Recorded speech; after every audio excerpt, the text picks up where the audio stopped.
இதுக்கு தேவையான ஆப் வந்து ஃபோட்டோ ரூம்னு சொல்லக்கூடிய ஆப். இந்த ஆப் வந்து ப்ளே ஸ்டோரில் அவைலபிள் இருக்குது. ப்ளே ஸ்டோரில் ஃபோட்டோ ரூம்னு அடிச்சிங்கன்னா அப்படி வரும். அதில் ஆரண்டு ஃபோட்டோ தான் இந்த ஆப். அதை கிளிக் பண்ணி டவுன்லோட் பண்ணிக்கோங்க. இது வந்து ஆண்ட்ராய்ட்லேயும் அவைலபிள் இருக்குது, ஆப் ஸ்டோர்லேயும் அவைலபிள் இருக்குது. ஆப் ஸ்டோரில் என்ன ப்ராப்ளம்னா வந்து 16.4 16.4க்கு மேலே உள்ள அப்டேட்டுக்கு மட்டும்தான் ஒர்க் ஆகுது. இந்த 7+ அதுக்கும் ஒர்க் ஆகலை. இன்ஸ்டால் பண்ணிவிட்டு ஓப்பன் பண்ணுங்கள்.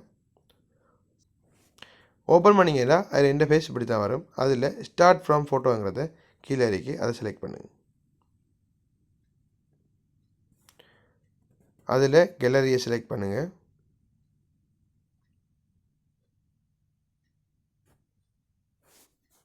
உங்களுக்கு தேவையான ஃபோட்டோவை வந்து இம்போர்ட் பண்ணி எடுத்துக்கொள்ளும். அது ஃபோட்டோவை வந்து பேக்ரவுண்டை தான் ரிமூவ் நீங்கள் வெயிட் பண்ணுங்கள், அது ப்ராப்ளம் இல்லை. ஓகே, பேக்ரவுண்ட் ரிமூவ் பண்ண பிறகு இப்படி வரும். அதை கீழே ஸ்க்ரோல் பண்ணிட்டு இப்படி வாங்க. வந்தீங்கன்னா கிளாசிக்னு ஒரு ஆப்ஷன் இருக்கும். அதை வலது பக்கம் இப்படி மூவ் பண்ணுங்கள். வலது பக்கம் மூவ் பண்ணிங்கன்னா ஒரிஜினல் இருக்கும்.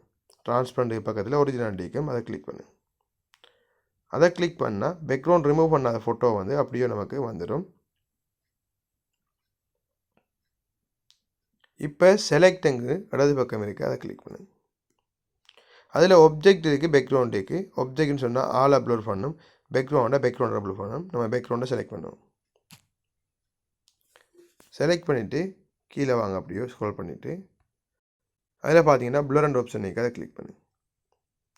கிளிக் பண்ணிங்கன்னா அப்படி இந்த ப்ளர் உங்களுக்கு கடையில் பார்த்தீங்கன்னா கையில் வழியில் இருக்குது. அப்போ ரெண்டாவது செகண்ட் ஆப்ஷனை செலக்ட் பண்ணுங்கள். இது பார்த்தீங்கன்னா பெர்ஃபெக்டாக ப்ளர் ஆகிட்டு. இது கொஞ்சம் டார்க்காக இருக்குது. இதில் லைட் உள்ளதும் இருக்குது. கீழே பார்த்தீங்கன்னா 7வது ஒன்று இருக்குது, அது கொஞ்சம் லைட்டாக இருக்கும். அடுத்தது ஃபெஸ்ட் உள்ளதும் நல்லதான். ஒரு சில ஃபோட்டோவுக்கு செட் ஆகும், ஒரு சில ஃபோட்டோவுக்கு செட் ஆகாது. இப்போ நான் 2வது உள்ளத்தை கொடுத்துட்டு டன் கொடுக்குறேன். டன் கொடுத்துட்டு இப்போ நம்ம எப்படி சேவ் பண்ணுறது பார்ப்போம். திரும்ப டன் கொடுங்க. டன் கொடுத்துட்டு கீழே எக்ஸ்போர்ட் அண்ட் அதை கிளிக் பண்ணுங்கள். அதை கிளிக் பண்ணி சேவ் டு கேலரியை கிளிக் பண்ணுங்கள்.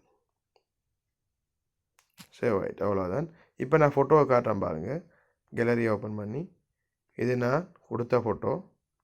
இது பேக்ரவுண்ட் ப்ளர் பண்ண பிறகு பாருங்கள், கை கிடைக்கல கூட பெர்ஃபெக்டாக அதை ப்ளர் பண்ணி தரோம். இது போல் பல இன்ட்ரெஸ்டிங்கான வீடியோக்கள் நம்ம சேனல் நீங்கள் தொடர்ந்து பார்க்கணும்டா நம்ம சேனல் மறக்காமல் சப்ஸ்கிரைப் பண்ணுங்கள்.